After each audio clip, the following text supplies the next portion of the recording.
Good morning, and thank you for joining us on the second day of the Cryptologic History Symposium. This is session 7A, looking back at the Secured Data Network System, or SDNS.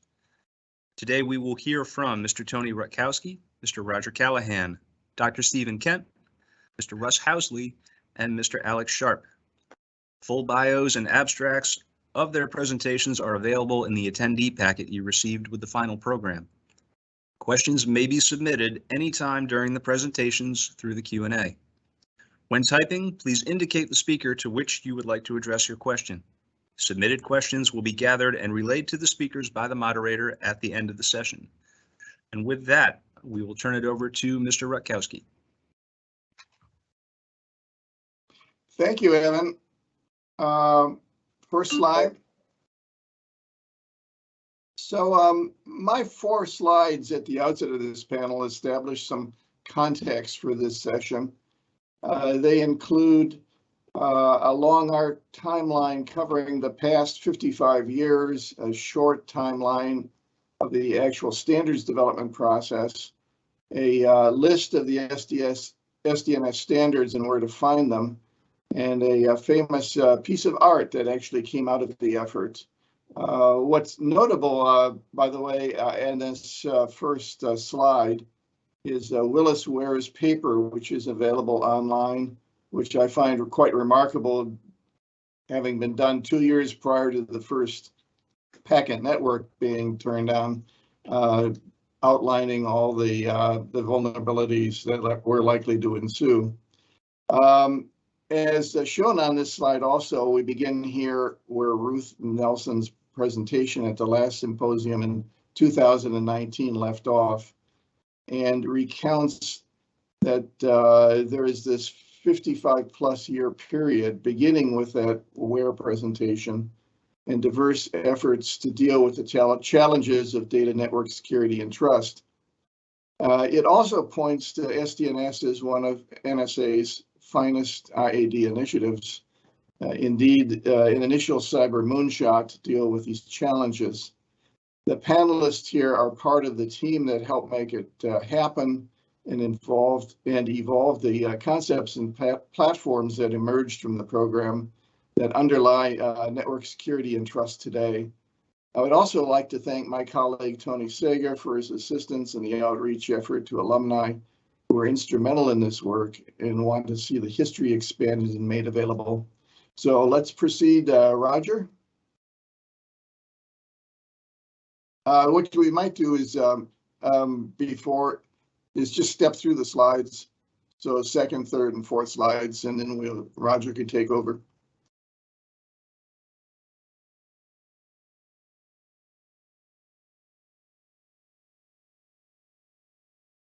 Okay, thanks so much, Tony, and thanks to the Cryptologic Foundation for organizing the panel. My career at NSA began in June 1964 as a cooperative education student from Northeastern University, which is in Boston. This was right after my freshman year, and my career spanned about 33 plus years. And in 1995, my last assignment was as Director of Information Security in the Pentagon in the Office of ASD C3I. In the Pentagon assignment, I moved information security to information assurance concepts, because mainly, information is not a force multiplier if it's not available. And so the confidentiality, integrity, and availability, were critical, but we wanted to put more emphasis on availability within the policy structure that I was responsible for. After that assignment in '98, I went to had a second career in the financial services industry. My role on this panel is sort of to give a context that affected the start and other aspects of the SDNS program. For those familiar with the 1985 movie Back to the Future, I'll be the Marty McFly, who was a 17-year-old, as you remember, who was sent back in time in a modified DeLorean. So I'm going to take us back in time. I do want to point out, however, that the Cryptologic Foundation has not provided me any such exotic vehicle for this journey. You may want to think about where were you, what were you doing in the 1985-87 timeframe? For SDNS, it was the late Walt Dealey, who was the DDI, that selected me in 1985 to head the SDNS effort. And I'll say more about how that came about later. So what were some of the technology and organizational aspects that influenced the need for the SDNS program and the approach we took? Next slide, please. Each of these ovals in the Computer Security Act of 1987, I'm going to talk about briefly and what was the context and the things going on and how it affected somewhat the SDNS program initiative. Next slide, please. From a telecommunications standpoint, back in this time frame and earlier, essentially telecommunications were based on circuit switch technology. And so this was, the public switch telephone network, essentially circuit switch technology set up a actually physical path through the network and was held up during the communication and the data interchange. Based on government-funded research, packet switch technology began to emerge, and this allowed information to flow on an available path, and data could be bundled in packets and routed without generally dedicating a specific circuit, and then they would be reassembled at the destination. Also during this time frame, the International Telecommunications Union had developed the X.25 standard protocol suite for packet switch data communication. It became popular in the 70s and 80s. An interesting point, and I'll let Steve comment on this maybe later, is AT&T was not an early adopter of packet switch technology, one might have assumed. And so in 1975, BBN developed a commercial network, and it was called Telnet. And my looking at this, it was the first FCC licensed public data network in the United States. So Steve, you might mention that. So packet switch technology for data communications was expanding, and how would we going to protect these packets and protect the information as it traversed the telecommunication environment was a challenge. Next slide, please.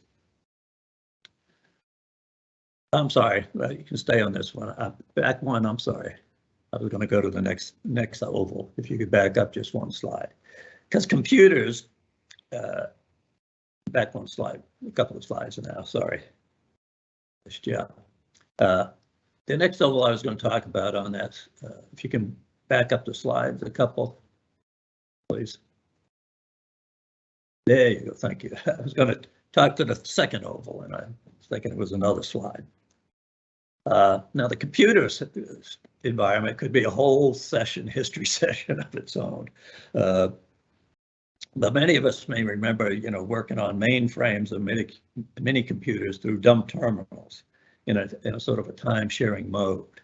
And then in 1981, IBM, announced their IBM personal computer at about a $1,500 charge. Of course, before that, there were many startups who came out with some computers, and then some of us who built computers from kits, right? Some may remember the Heathkit technology.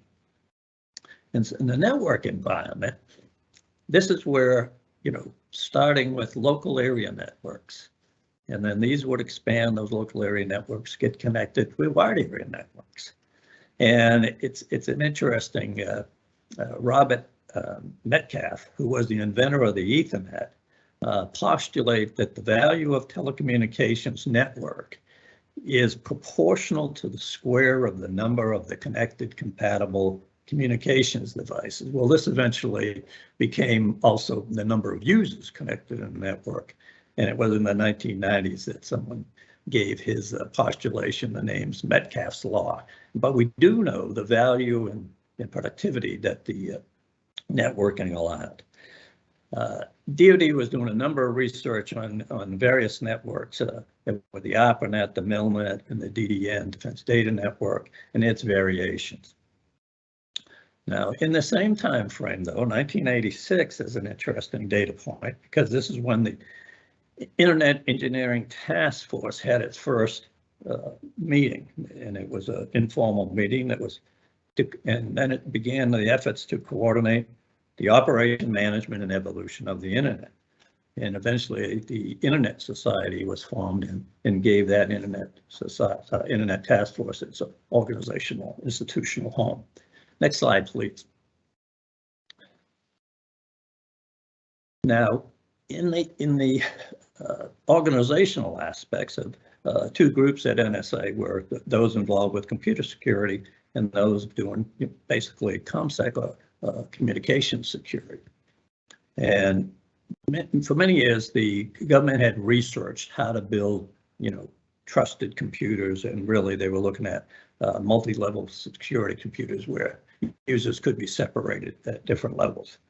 Eventually, the folks working that area realized we're really going to have an engagement with industry, and that's an important point all the way through this presentation here.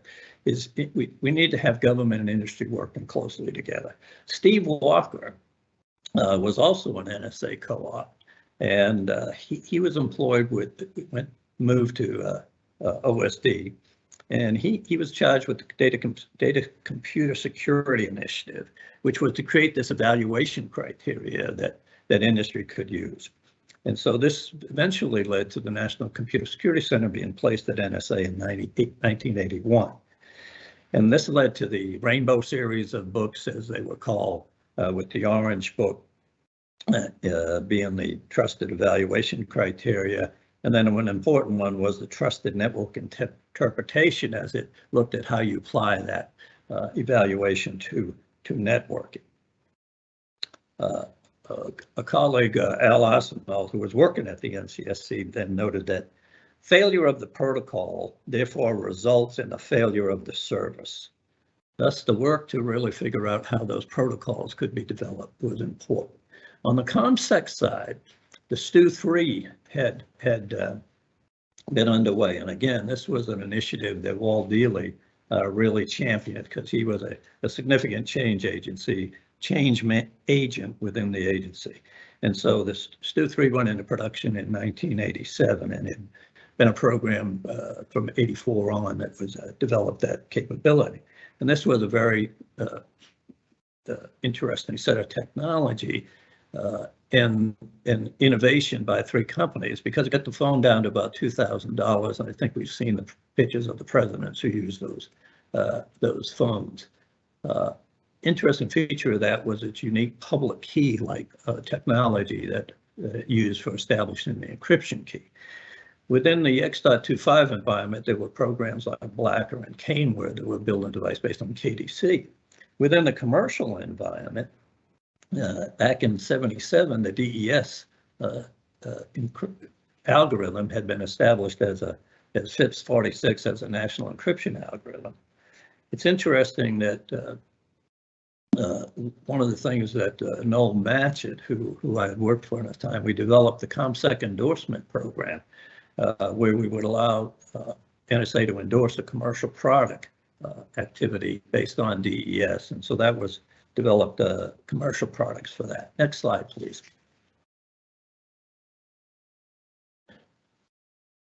So in the DoD and the Intel environment, it was generally still the separate network environments. There was no multi-level networks. And in that time frame, we may all remember of the hacking activities. Of course, it was in 1983 that we probably remember the War Games movie, which showed the student hacking into the DoD environment.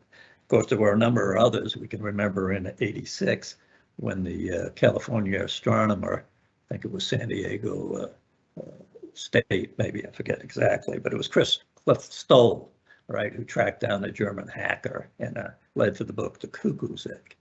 And so that was an interesting environment there for DoD was getting hacked, and there were some congressional hacks that really got some attention there from the Congress. Commercial and internet communities, data applications have been expanding rapidly within the financial, airline, et cetera. And so there was a lot of those computers with time sharing remote access. But in the sort of the more general side, this is when CompuServe and Prodigy were some of the first networks available to the general public, and there were bulletin board system applications, and so we saw the those kind of retail application services being created. Next slide, please.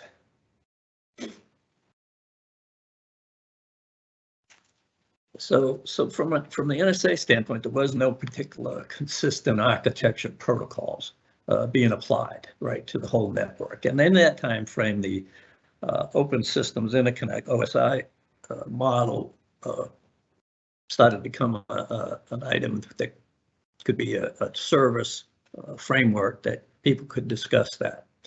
And so one of the issues was how do we apply encryption to get the CIA properties, confidentiality, integrity, availability, within and authentication within the model.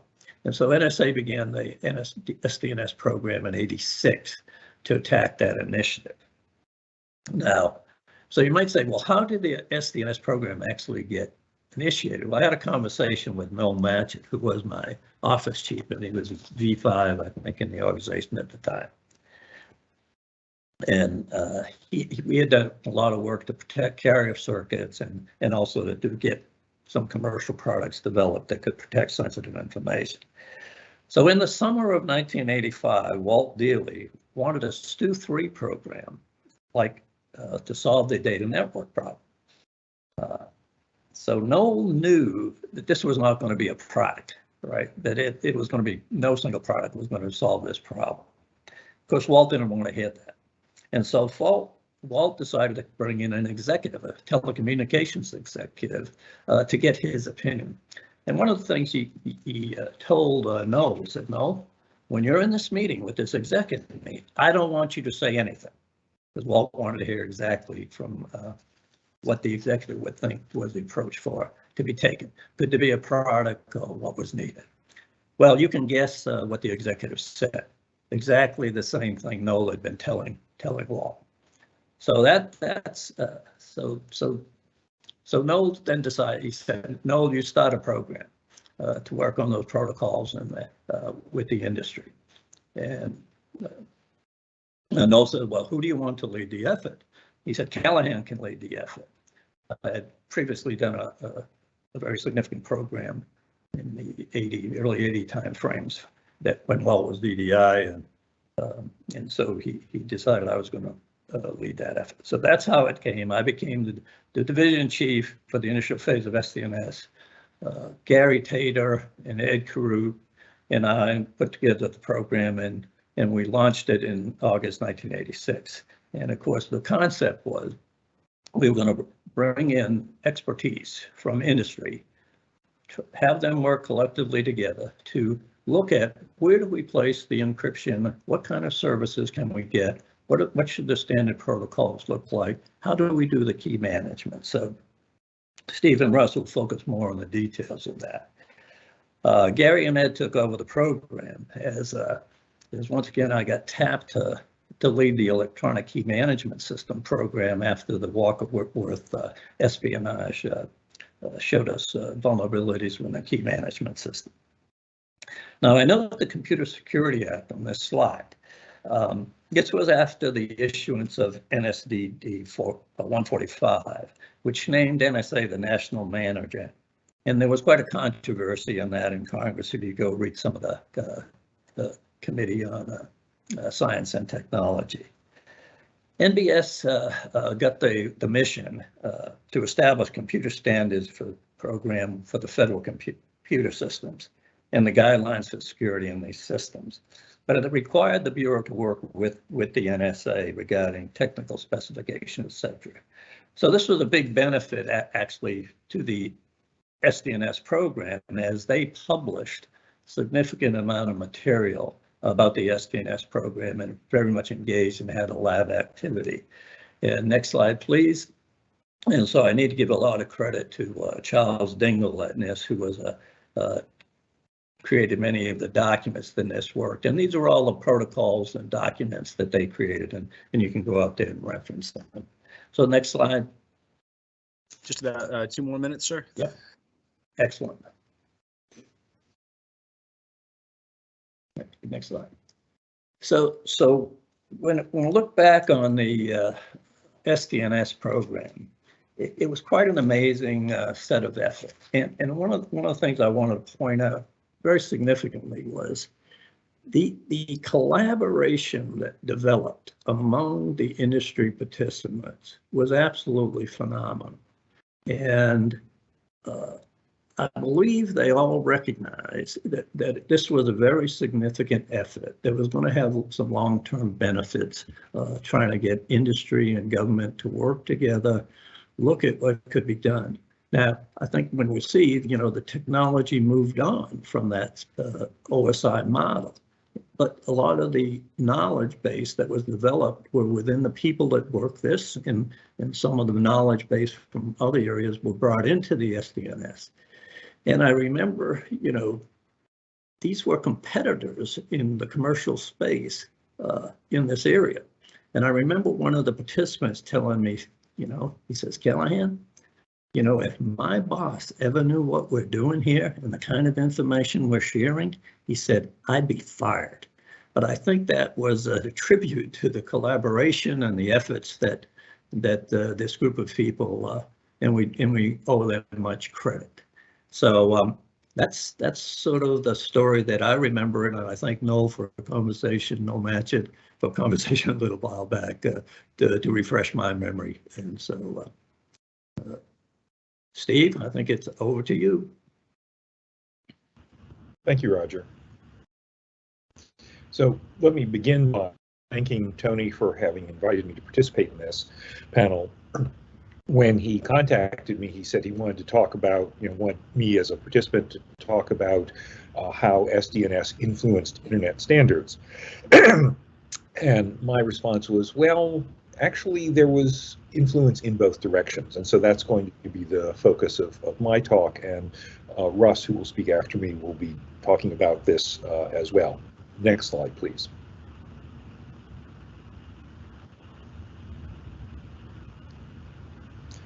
So this slide is my concise characterization of SDNS, but I think Roger did a better job of going over all of this. On more than one occasion, the NSA staff who were deeply involved said, as Roger did, that a principal motivation for this was to do for packet data network security what the STU-3 had done for voice security. And the STU-3 was a tremendous improvement over the STU-2. I had one of each, in my office over time, and that was the goal. Now, how did this group do the 4 major security protocols we'll talk about in a moment, starting from scratch in just about a year? And the answer is, of course, it didn't. There was prior work in this area that fed into it because of the set of participants who were selected for the program. Next slide, please. So the 4 major protocols that Russ and I will talk about today, SP3, SP4, MSP, and KMP, these were the major work products in terms of documents from this activity. The context was the OSI protocol stack because DoD policy, not just DoD, but overall, of course, was the government OSI program, GOSSIP, and that established work space for us in terms of protocols.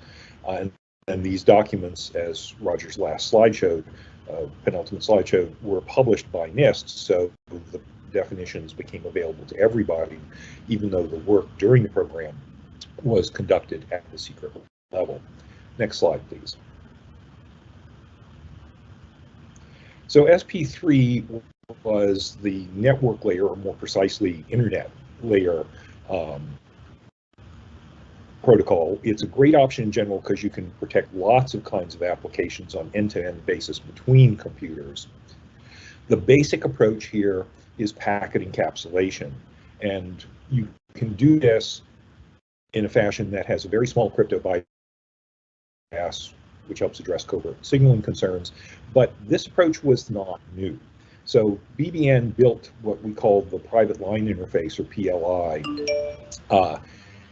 It was funded by NSA, came through DARPA, and this was not an R&D program. This was solving a very practical problem. The US Navy and NSA both had presence in Hawaii, and the cost of getting a 56 kilobit line just for your data from Hawaii back to the Washington area was very significant. You could protect it using link encryption, KG34s, for example, but it would be much more cost-effective and flexible if you could use the ARPANET, which had a presence in Hawaii. So we built the PLI, and you'll see a diagram of it shortly. This was a fascinating device. I wish I had a picture of it. I referred to it as Darth Vader's refrigerator because it was housed in a big black Tempest cabinet, which had 2 packet switches, the ARPANET imps that BBN built, and a KG34, which of course is a link encryption device. And so we had to beat up this poor device, basically electronically pushing the resync button every time we sent a packet. And that caused it to generate the necessary prefix and provide necessary IV to allow per packet decryption at the destination. But beyond that, there was the BCR, Black Crypto Red program, that we did at BBN for DARPA, although I later learned that it was secretly funded by NSA. That was a KDC-based system. It used the first DES chips ever approved by NBS as meeting the new DES standard. And it was a TCP/IP environment. So we were doing internet, not just network layer encryption. And then after that, we began an R&D program to develop an internet version of the PLI. We have an upcoming picture of that.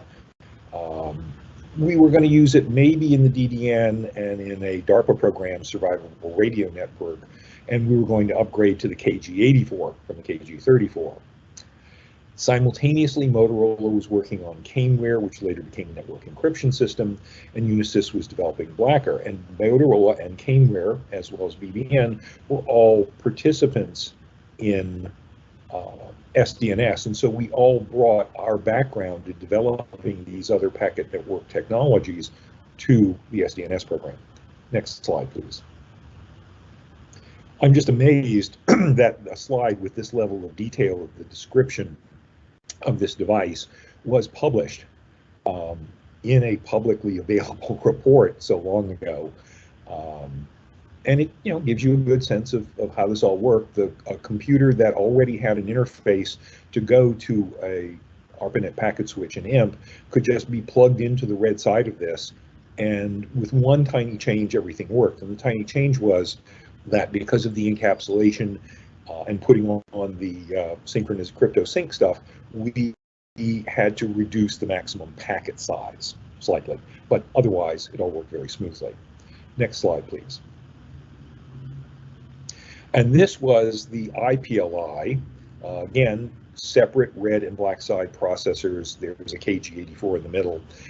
I was convinced that the number of screws required to take the cover off was part of a clever anti-tamper measure, but my hardware engineers insisted it was just what they had to do in order to meet the Tempest requirements involved. Next slide, please. Thank you. So, given the background of PLI, IPLI, BCR, the work that had begun on Caneware and Blacker, what was new about SP3? Well, one thing that was a big change is that it was designed to operate with CLNP, which was the OSI internet layer protocol. But buried in the specification was a description of how you could use it with IP. So that was very similar to what we were seeing in these other end-to-end packet crypto programs at the time. However, a more significant difference was that SP3 introduced the idea of using different algorithms for encryption versus integrity and implied authentication. And it also allowed the scope of the integrity algorithm to be separate from that of the encryption algorithm. So the integrity check value could be computed on the plain text, and then in turn, it could be encapsulated under encryption. And that is something that did in fact show up in internet standards that followed. So that carried over into IPsec, but as I'll mention in a moment, for very different motivations and in a different format. Next slide, please. So IPsec was developed as the internet standard for either encryption or integrity and authentication, or both, and done at the IP layer. And Tony did some great homework and provided me with references to the IETF proceedings from 1990, 92, 93, 94, all of which include presentations that talk about SDNS protocols, including SP3. The first set of IPsec RFCs were published in 1995, and frankly, they were sort of rushed out the door before things were ready. So that wasn't one of the best things we've ever done in that respect. But there were two protocols defined, one for called the encapsulating security payload, or ESP, and that provided encryption. And then separately, there was a protocol, the authentication header. Unlike in SP3, the major reason for having these two protocols was because of US export controls. If you were trying to export a device that did encryption, there were lots of hurdles you had to jump through, and what algorithms you could use and what key size would be allowed. But if you were exporting devices for integrity and authentication, which were especially popular in terms of support the financial services sector, then it was much easier to get the necessary export licenses. So that was the motivation that Rand Atkinson had when he came up with the idea of doing two separate protocols for IPsec. ESP was described as providing confidentiality and optionally integrity and authentication, but the crypto modes using DES at the time really didn't do a great job in terms of the integrity part. And authentication is ultimately based on the key management that went with it. And the first set of RFCs didn't include any real key management definition. So it was very much deficient in this regard. Next slide, please.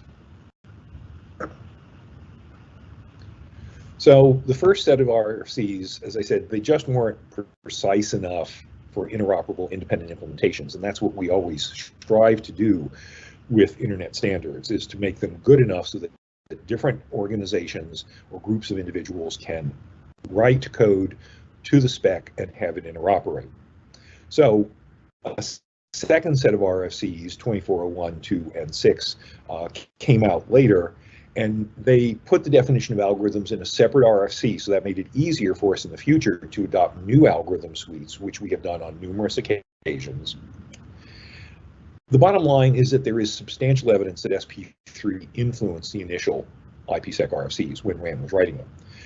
But as I noted, SP3 itself was influenced by people from Motorola, from Unisys, from BBN, who had worked on network layer crypto projects and who went on to contribute to IPsec. And I hope you'll pardon my final sub-bullet there.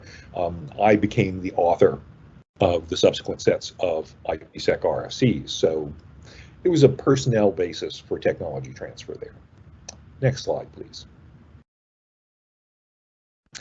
So the next slide, the next set of protocols where one could explore the influence question is the key management protocol from SDNS versus IKE, the Internet Key Exchange Protocol. So the first set of RFCs for IPsec, as I mentioned, did not include a way of doing key management. It was to be determined. But the second set did, and that key management protocol was IKE. But IKE is not really similar to KMP at all. IKE was based on two RFCs that were developed. One was ISA KMP, the Internet Security Association and Key Management Protocol, which was a PhD thesis by Doug Wan, who was an NSA staff member, before moving on to DARPA, and then from there to THS, I believe. But he had nothing to do with SDNS. And then the second one was based on a protocol called Oakley, which bears a surprisingly close resemblance to Firefly Key Agreement. And this was developed by a woman, Hillary Orman, who was an academic and later went on to DARPA as a program manager. So those two together form the basis for Ike. Ike also had a very different emphasis in terms of access control. In the internet, the focus was principally on, and still is, on identity-based access control, whereas in KMP, we're looking at security controls based on security labels. These are rule-based RBAC control, so very different focus in terms of access control. Ike also included very specific support for implementations at firewall style devices, and in a number of cases, that's where commercial products implemented IPsec. That was a firewall that also offered IPsec.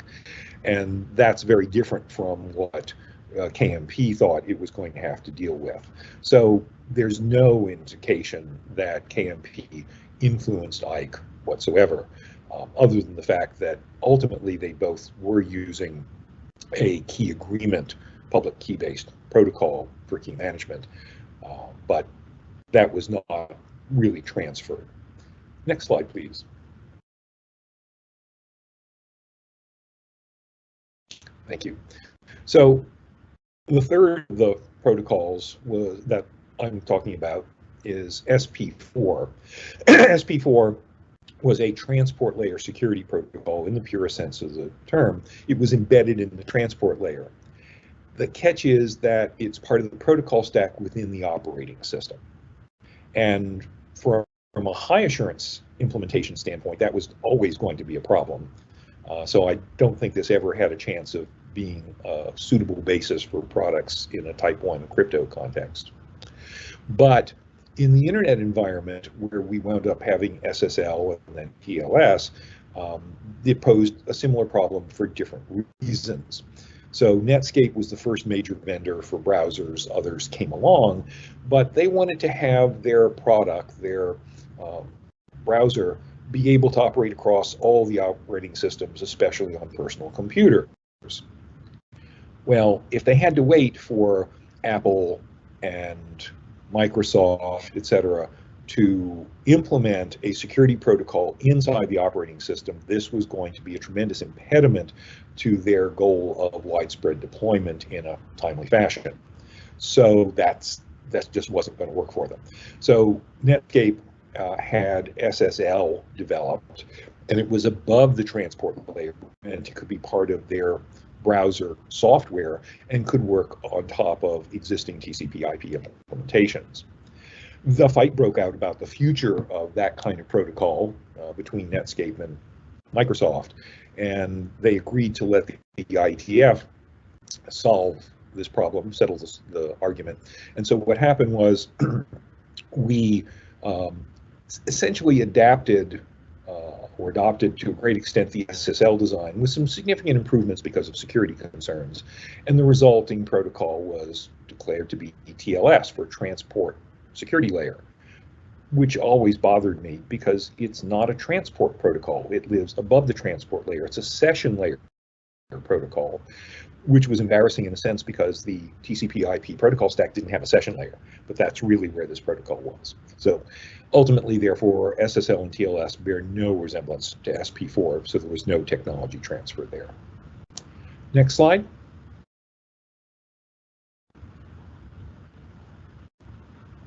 Okay, so that's the end of my presentation. I'm going to hand this over to Russ now, who will talk about the relationships between the MSP work and email security in the ITF. Thank you, Steve. I'd like to just add one point about SP4. I agree with everything you said, but one of the motivations that led to the implementation the way it was is we thought multi-level secure computers were coming along.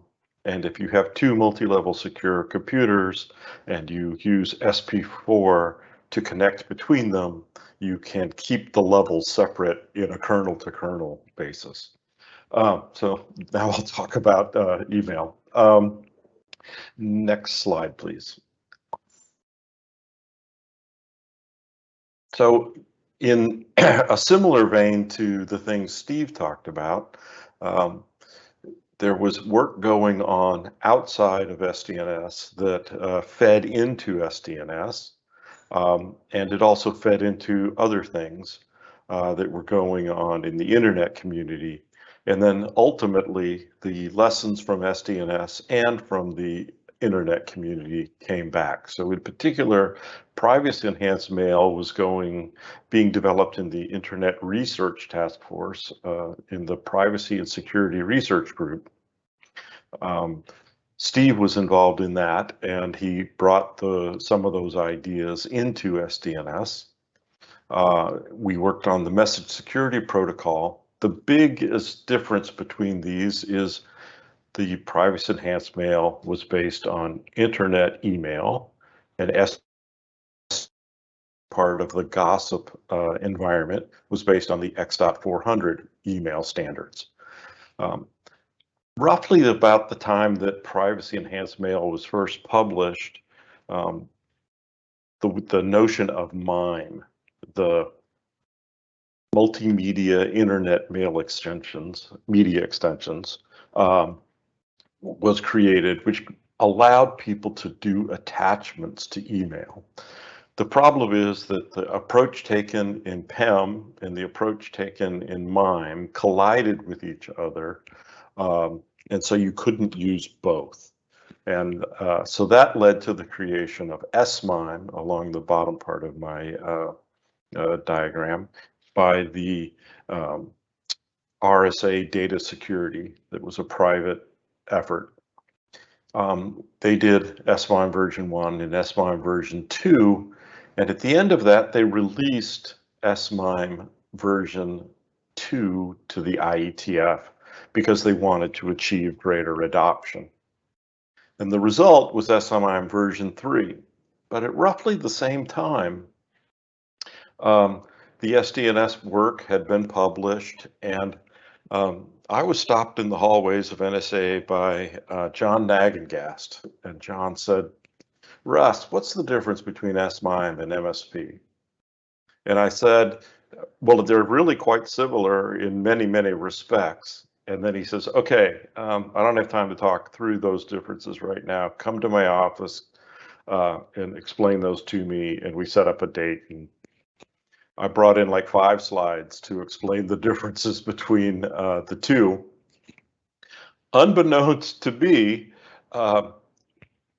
John asked the same question to Mike White from Analytics. And we later, once we learned we'd both been asked, compared notes, and our slides were almost the same except for one point. And so that was encouraging. But the result was John says, "Okay, Russ, I want you guys to reach out and see if those SMIME guys are willing to take on the features that are in MSP that are not in their standards, and see if we can get everybody to coalesce on one solution." And so that ultimately is what happened. We had a couple of workshops, and the result was an IETF working group, which I ended up chairing, and the SMIME v3 specification. Next slide, please. So the privacy enhanced mail, as I already said, started in the Privacy and Security Research Group. That group was started in 1984 and had an initial design in 86, which is when the SDNS program was launched, was in August of 1986. Specification became RFC 989, and it was just the bare bones of how to do email security in the internet context. Later, significant improvements were made, like the adding of certificates, the addition of algorithm agility. The first ones really were DES based. And then later on, certificate management. So the core idea here, there were really 2 of them. And the first is the confidentiality and integrity of the content were provided by a single key that needed to be obtained by all of the email recipients. And then, so you encrypted that data encrypting key in a pairwise key for each of the recipients using a long-lived key encryption key. And a fun fact is PEM was the first place that base 64 encoding was ever used, and that is now used all over internet standards in for all kinds of reasons, most of which are not even security related. Next slide, please. So the SDNS message security protocol was first fully fleshed out spec came in 1987. It was an unclassified protocol, but the algorithms that it used were classified. But both of the core ideas from PEM appear in the MSP design. The biggest difference is that long-lived key to wrap the content key was based on a certificate. And so that was the Firefly certificate that Steve talked about earlier. In addition, the originator signed the message in every case, and that signature was validated by all of the recipients to make sure that the message had not been tampered in any way. One of the things that was assumed because of the gossip environment was that all of the email participants would have access to an X500 directory so that they could fetch certificates and other digital objects from the directory.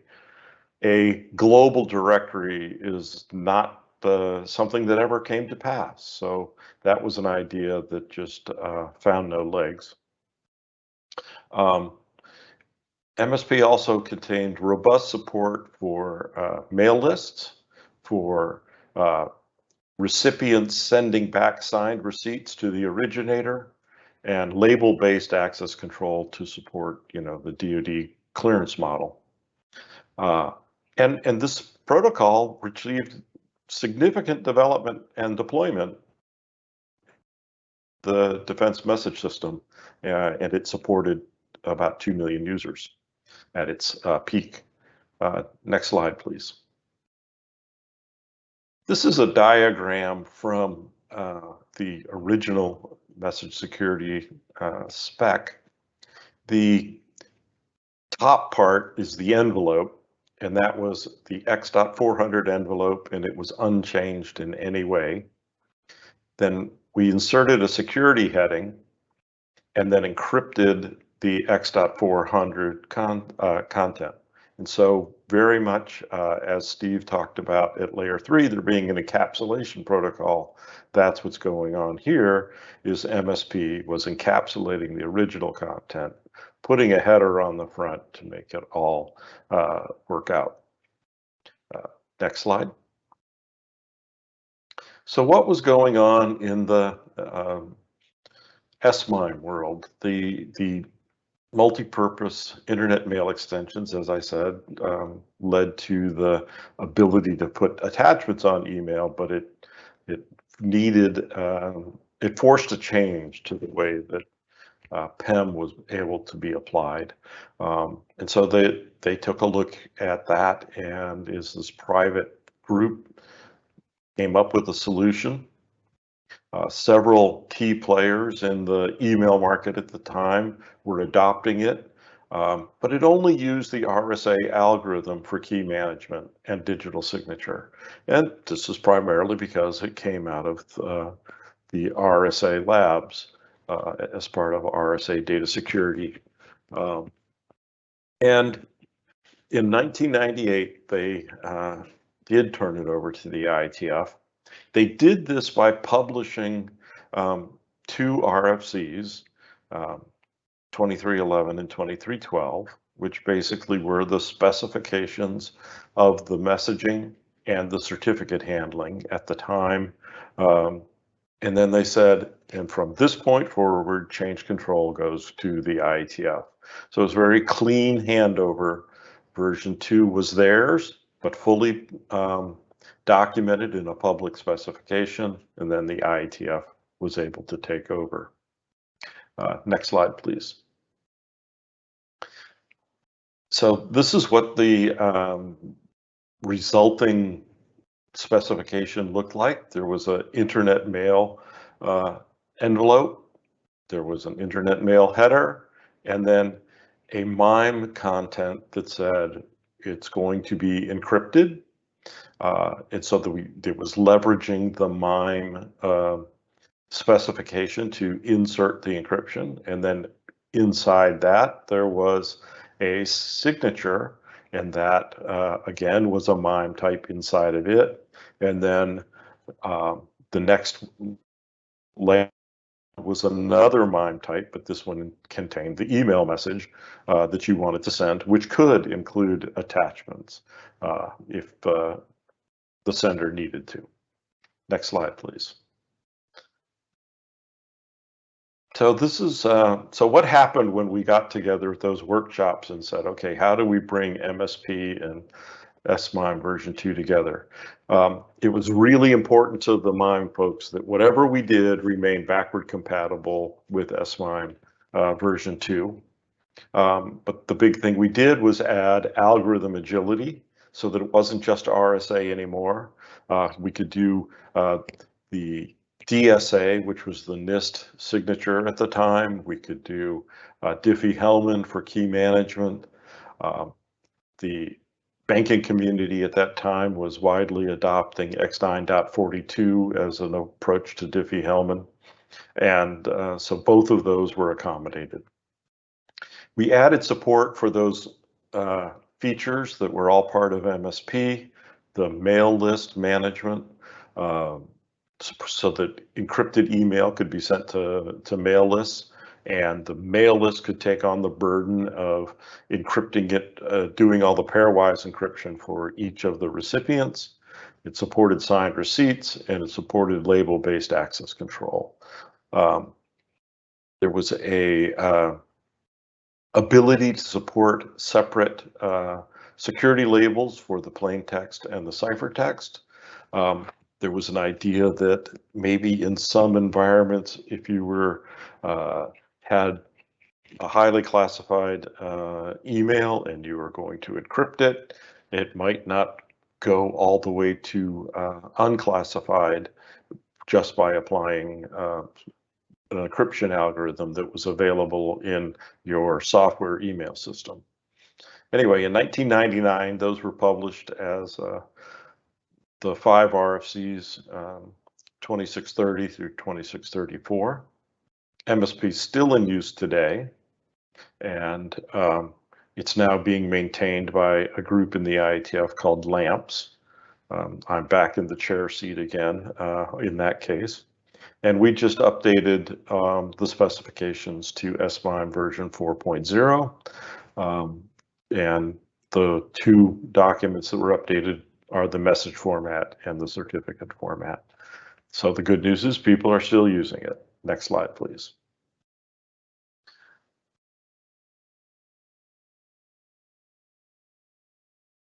So the big difference in the SMIME V3 from the V4 is there's an additional layer of wrapping.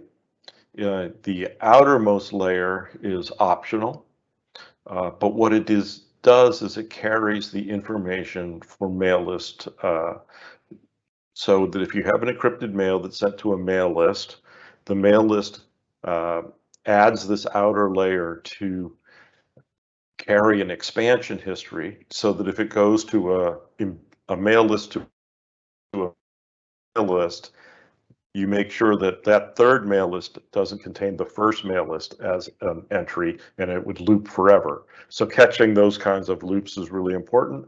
And so that's how that is done. And that outermost signature protects the email expansion history from tamper.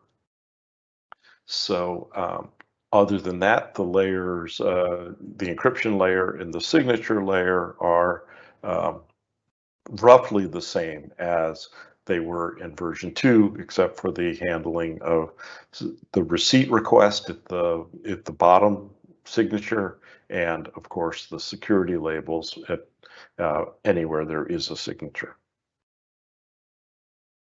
Next slide, please. And so again, this shows how the internet research community fed into SDNS, but then SDNS fed back into the internet standards. Thank you, and I think Alex is up next.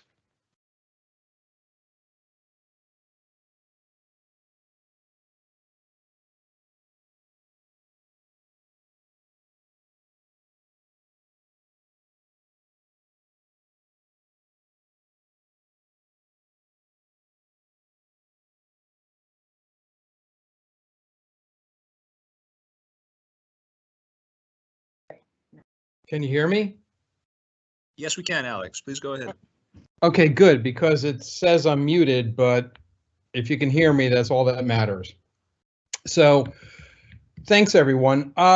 So Alex Sharpe, I'm going to take a slightly different tact on this. You know, Roger was joking when we were crafting this out that I'm batting cleanup, which is kind of funny because when I played baseball growing up, I often ended up in that spot anyhow. So that works out well for me.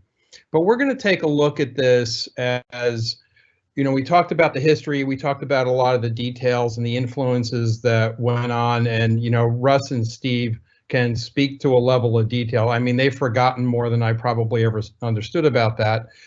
But I've done a lot of work in, you know, at senior levels in organizations and across industry bodies.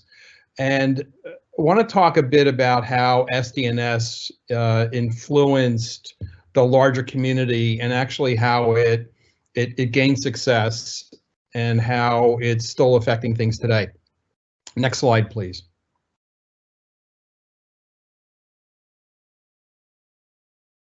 All right. Sorry for the delay. There seems to be a delay. With that said, if you want copies of slides or any things we talk about, feel free to reach out. The contact information is in the bios, so it should be there. It's easy to find me. It's sharp like a knife. Just remember the E at the end. If you Google that and you get an Irish tenor, that's not me. But if you Google the name with cyber, you usually find me. Next slide, please. So we'll talk through a little bit about revisiting the SDNS background, its stated goals, why it was successful, and then along the lines, we'll talk about some aspects in the bigger picture that are still affecting us today. And a little bit of a spoiler alert, there's a lot of initiatives now that, you know, when the four of us were talking, I should say the five of us were talking about putting this together, that could probably benefit from using a similar program to SDNS with all the linkages and the co-opetition and the like. So spoiler alert, at the end, I'm going to be asking you to get the creative juices flowing. And if you don't mind, feel free to share your ideas, even if it's not today, week, month, whatever. The contact information is a bio. Please reach out. We'd love to hear it. Next, please. So normally in a live environment, I'd be asking people if they knew who Joseph Schumpeter was. It's one of the downsides of not being able to do this live. But Joseph Schumpeter is considered to be the father of modern innovation. And what does that mean? It's not that he's the key innovator of all times, but he looked at this and said, there are a couple of characteristics of why innovation works and how it grabs hold and gets widespread adoption. I really didn't know about this work until years after working on the SDNS program, but looking back, it actually shows that a lot of the things that he pointed out as being successful in an effort were actually baked into SDNS in the way it operated. So first of all, one of his key principles was diversity of thought. So what did SDNS do? It brought people in from private industry and the government, and actually different parts of the government, and allowed them to share ideas with different perspectives and to innovate around that. Also the idea of creative destruction. That's a fancy way of saying you need to give up the past to move forward. One of the things that's very impressive about SDNS, and we'll dig in a little more, is they really did envision a future. And I know when Russ and I were comparing notes on this, we talked about how scary correct SDNS was and how visionary it was for its time. A good example of creative destruction is digital photography. So to get into digital photography, you have to leave behind all your film, right? You got to change the body of your camera. Maybe you can use the lenses, but that's creative destruction. You have to give up the old to go to the new. And then lastly, to get that adoption, you need that ecosystem where he talks about here about the organizational novelty. What does that really mean? If you look at what SDNS did, it used a lot of the players, including National Bureau of Standards, Defense Systems Agency, it was Defense Communications Agency at the time. Now it's DISA, DISA, to really build that ecosystem. And by leveraging the players the way it did, it really did foster that adoption. Next slide, please.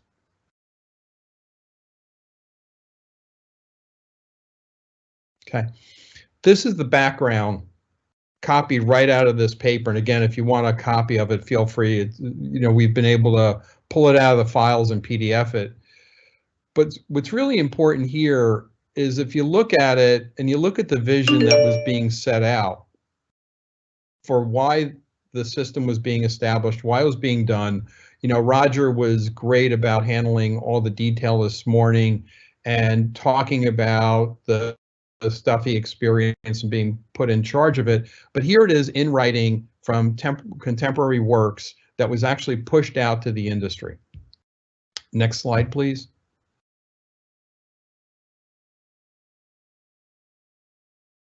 And this is kind of scary. This is where we start getting a little scary about how visionary SDNS was. These 4 dot points are, again, right out of that paper. And we mentioned some of the names in the discussions about Gary Tater and Ed Carute. And when they talked about why it was being done and how it was being handled, first of all, the term InfoSec was brand spanking new at the time, information security. There it is. You can talk about what the definition was then versus now and how it plays in, but it was very contemporary. It was very new at the time. And the idea was develop these specifications that could be used by anybody, right? So they were open source. I think all the previous speakers talked about how NIST, what we called NBS at the time, really grabbed on to what we were producing and pushing it out there. And I would argue that that was something that NSA, without the National Computer Security Act, would have done on their own. They really didn't have that kind of mental set. That wasn't really the role. They really didn't have the network or the voice to do it at the time. Really made a difference. The ISO, we talked about using ISO. It really didn't go where it was supposed to go. But the idea of using ISO, again, was on the leading edge at the time. And even though we ended up largely backing off to the DoD framework, it still worked. And then the idea of covering all the layers. And then I think this last piece is important. And we'll dig into a couple of the aspects in a second. But what it really came down to was everything we were doing wasn't an academic exercise. The idea really was to get it out there and to propagate it and to use all the players and all the resources to get it going, because there was a sense that this thing we now call the internet was going to be huge. And we needed a lot of people to push it out there instead of developing a product like the Stu 2 or the Stu 3 and having them come back and buy it. Next slide, please.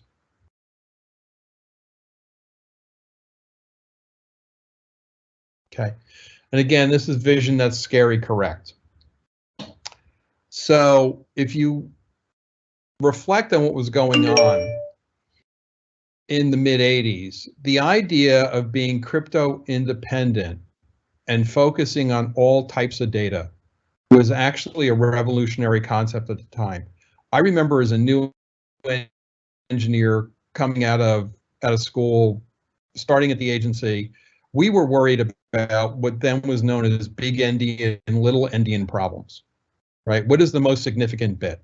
And then you had folks like Xerox that actually took words and flipped them around because that's what the hardware required. We didn't deal with any of that stuff, even though a lot of the transport protocols and a lot of the other activities at the time did. SDNS, as best I can tell, was the first significant effort to go out and state that it was going to be crypto and data independent. The protocols at the time were also being defined by this new thing that came out, abstract syntax notation and the basic encoding rules, which I think were about a year or two old when this was first put out there. Now it's very common. Like Steve talked about being network independent. We also talked about being application independent. When the SDNS program was around, a lot of large agencies like DISA were very focused on application security, so you secure a particular application at a time. And the idea of doing a common key management infrastructure was very, very unique. Very, very unique. And now it's all the rage and very, very common. There was also another program, CCEP. We got some lessons learned out of that. And I'll talk to one or two in a second. Next slide, please. All right. So we talked a bit about being visionary and kind of revolutionary for the time. If we look at the SDNS program, it was started officially August of 1986. This was 4 years before the web was actually created, and about 8 years before browsers were actually commercially available. I mean, there was some rudimentary versions as early as 92, I believe, that you could get down there. Maybe scientists could get in the about 1990. But it was pretty, it wasn't even on our radar at the time. I should say the agency's radar at the time.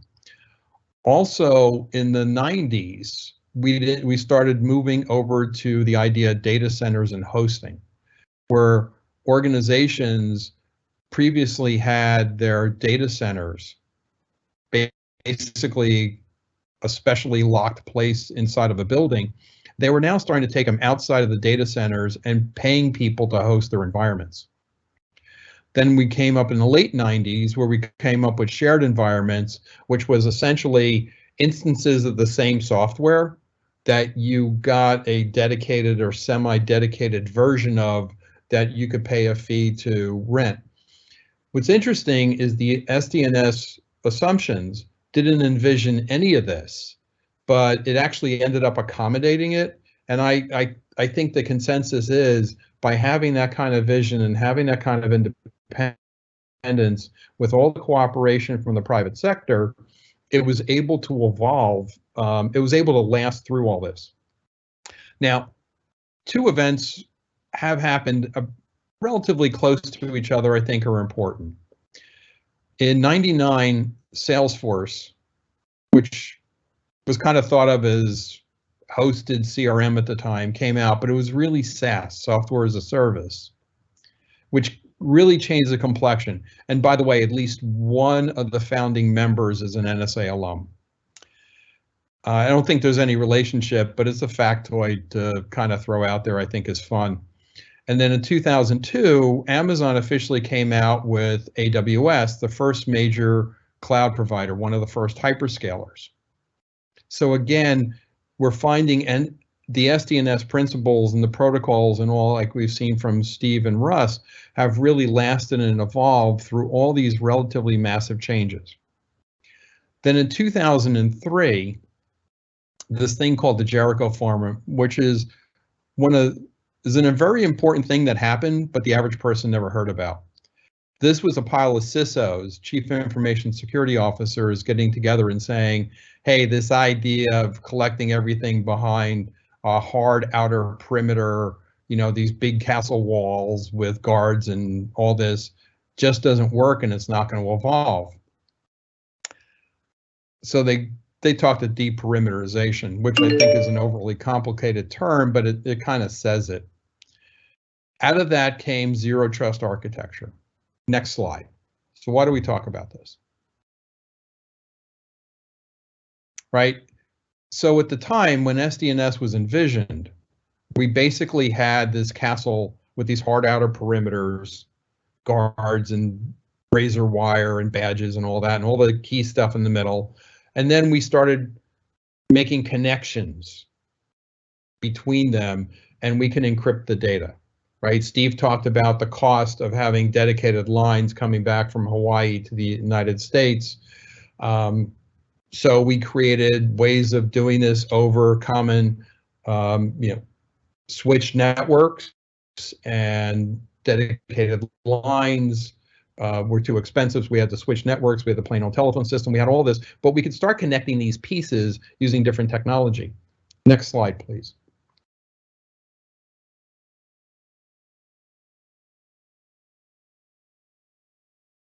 This is what the world looks like today, right? That hard outer perimeter we used to rely on is more porous than ever. Things are outside of the enterprise, and the inside the castle is more complex. We have more devices, we have more types of data, we have business units that have their own types of data. We have, IT has just exploded, and now with COVID-19, we have had a massive adoption. So the last statistics I heard were about 43% of the workforce is now working outside of this guarded perimeter in their homes, with a massive increase in data living outside of the this guarded walls that we used to rely on. Next, please. All right, so let's go back. The SDNS strategy was to use these public-private partnerships in part to envision the new world, leverage the expertise like Steve and Russ were talking about, how the stuff that was already out there was pulled in and leveraged. We had a co-opetition model, which I think is incredibly important because these vendors that were involved were required to implement and interoperate according to the base standard, but they were also allowed to innovate past that to discriminate and sell their products, right? Because that's what every vendor wants. They want to be able to sell their stuff. And frankly, Roger mentioned Metcalfe's law about how the value of the network increases as you add more and more players. Well, think about it. If you're a vendor, like a BBN, and you've got a product, and you interoperate with somebody else, say a Motorola, even if another player buys a Motorola product, it actually increases the value of your product because you can communicate with more people. David Rogers actually wrote a book on this called Your Customer is the Network. And if you look at all the social media models that are out there today, they are all based on the value of the network that grows because of that interoperability and the ability to share content, and just, it just expands.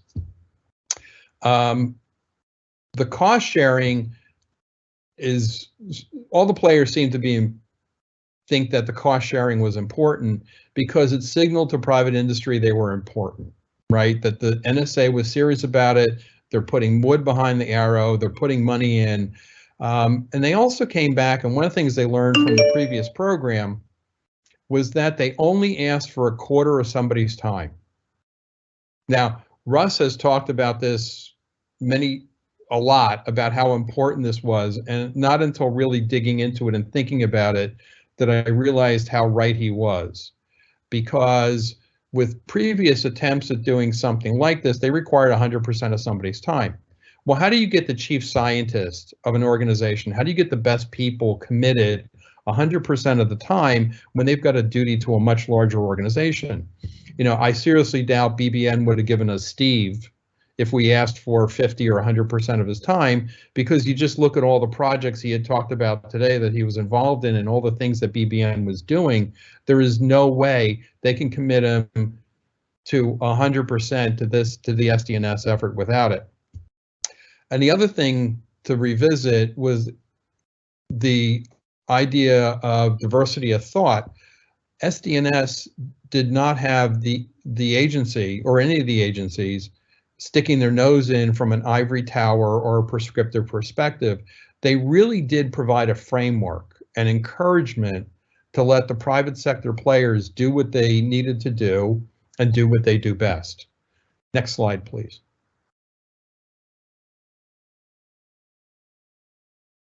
So let's talk about some influence. Some of this has already been discussed, but just to kind of summarize some key pieces here.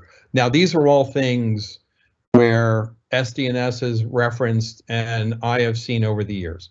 So we talked about ESP3 influencing IPsec. In '95, DARPA funded some research and development that specifically included SDNS and listed SDNS as motivation for doing this. Software policy enforcement, which is talked about to this day. Endpoint security, which during COVID ran through the roof. And zero trust, right? That's a very old concept.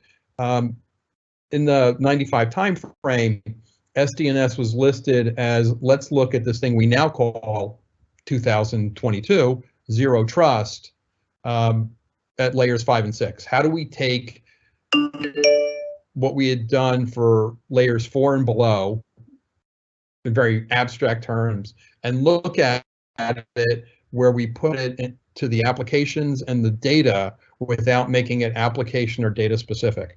I think this was a very interesting thing to have happen and probably influenced a lot.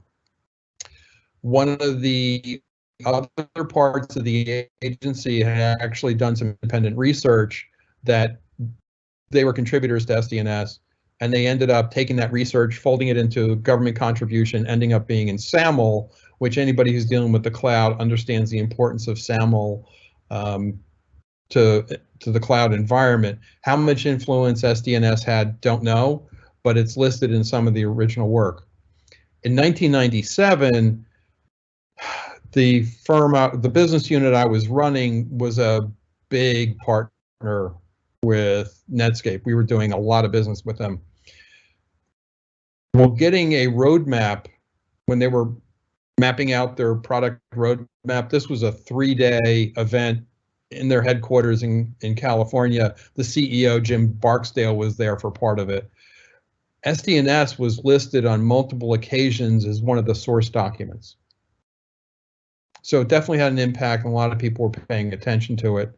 Russ talked about SMTP and SMIME, the Jericho Forum, and the deperimeterization. And this is an interesting fact that actually Tony found.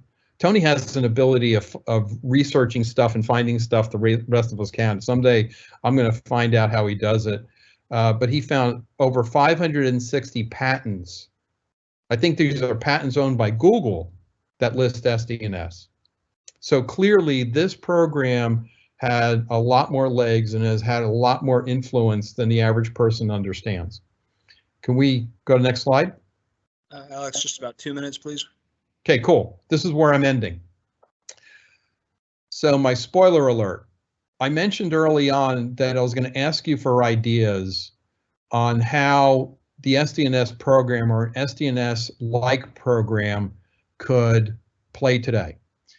So about a year ago, the White House put out some executive orders. One of the things in those executive orders was the creation of the CSRB, the Cyber Safety Review Board, which is kind of modeled after the NTSB. They are now looking at a variety of different agenda items to address using these private-public partner models that SDNS pioneered. And they're using many of the same principles that SDNS used. What a surprise. If you look at a lot of the players on here, they were all SDNS players. It doesn't surprise me. If you have any thoughts or ideas on how the SDNS-like model can be used today, we'd love to hear them, whether it be in the chat today, an email next week, or something in the next few months. Please throw it out. And then my closing slide.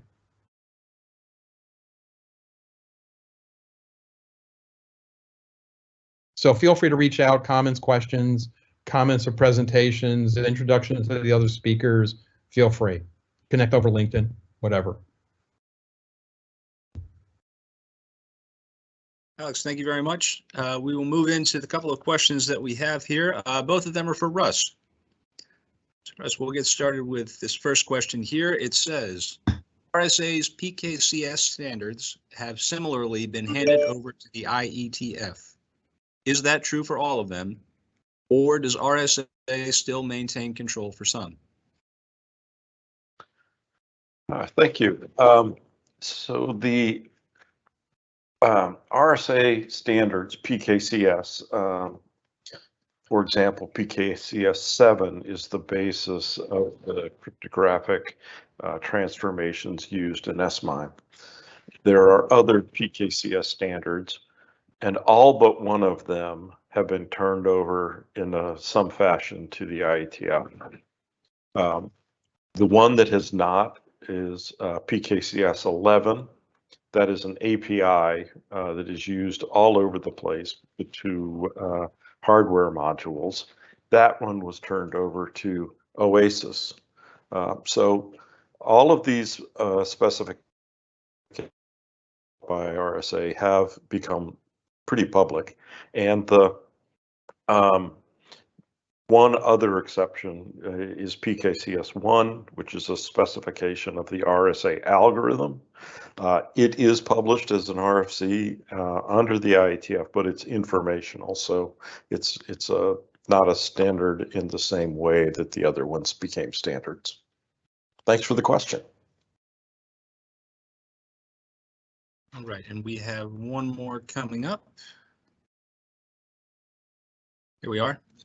Has SMIME version 4.0 deployed, and do you know where? Yeah, okay. So the big change between SMIME 3 and SMIME 4 is the ability to use what are called AEADs, authenticated encryption algorithms. So the idea is that what in SDNS we use two separate algorithms for an integrity algorithm and a encryption algorithm are bundled under the covers into one thing, and you pass into it the data you want authenticated and then the data you want encrypted and authenticated, and you get out one big ciphertext plus what's called an authentication tag. So that the ability to support those kind of algorithms was the big change.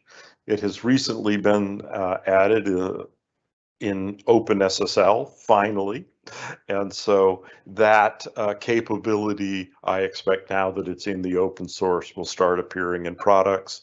The Microsoft product manager for Outlook told me it was on their roadmap, and then he left Microsoft. So I have no idea if it's still on their roadmap. I'm trying to get the same level of contact to find out. Thanks for the question. All right, Russ, thank you very much. We have no further questions at this point. We do have about 7 minutes remaining. Gentlemen, if you have any further thoughts, welcome those.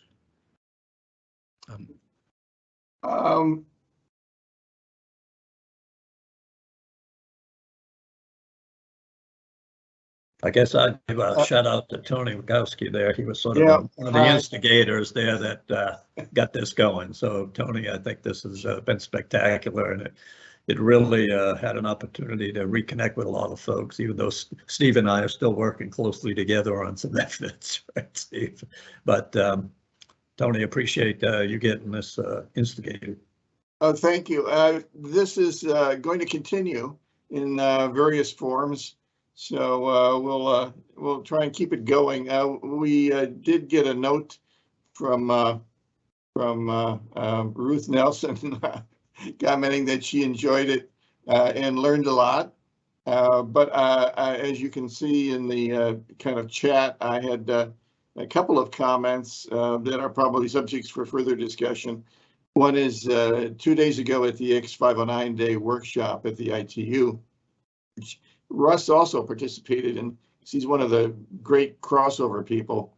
It was pointed out that unfortunately NBS pushed a lot of this stuff into the ISO, and other folks pushed it in the CCITT, and they put this stuff behind paywalls that made it extremely difficult to get and pay for. For from that time forward, actually, it's been a major impediment to usage vis-a-vis these IETF and other venues that made this stuff all freely available. So that is actually an important consideration even today. The other question I had, which I'm not sure we got enough time, Jean-Louis Devignes, who is kind of the NSA French father, gave a presentation yesterday, and he talked about similar things they were doing, actually, ironically, to deal with the same problems in the 1980 timeframe, which raises the question to what extent there was dialogue between either between NSA and between GCHQ or even ANSI that could be talked about.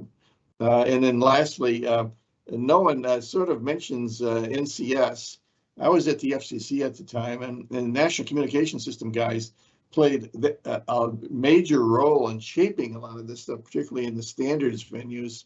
And that seems to be kind of an omission here. And unfortunately, those guys aren't available anymore.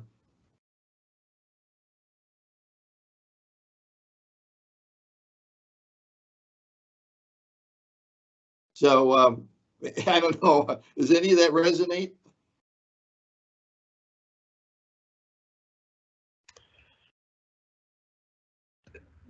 Roger would probably know better than me, Yeah. but if I remember correctly, because for a time I was detailed to DISA as a liaison between the agency and DISA, I thought that a number of bodies, including folks like NCS, were participating through folks like DISA. Yeah, I mean, the National Communications System, had a role on emergency preparedness and national security, and they worked closely, with all the carriers and the NSTAC, and they were responsible for National Security Telecommunications Advisory Committee, which was a presidential advisory committee, and so there was a lot of cross-pollination among people there. That's where Tony and I worked many national security emergency preparedness efforts. I was actually the representative from Bank of America on the industry task force that NSTAC had. So you go out and find all their reports. Much good work was done on that. But post Katrina, post 9/11, and the area I worked a lot was telecommunications diversity, right? Because that's what failed in a number of incidences. And so, anyways, so there's there's much history in a whole bunch of areas that we could talk about. As far as the international, I did not have contact with any of the GCHQ or other Five Eyes or whatever. So but I would guess that our folks that interacted with them kept them abreast of what was going on, as they were probably participants in the international forum, and so they heard it there as well. Steve, you may have some comment. Many of those countries were involved in your efforts.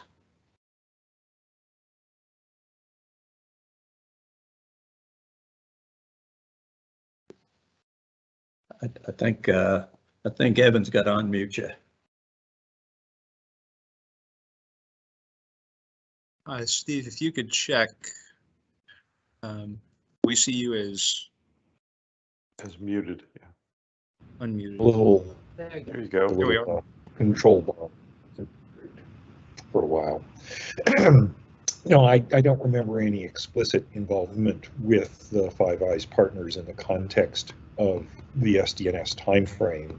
Later, yes, absolutely, but not during the initial. I remember SDNS was a three-phase thing, so there were multiple activities over time, and there might have been some more involvement later rather than in the early phases that we were talking about this morning primarily.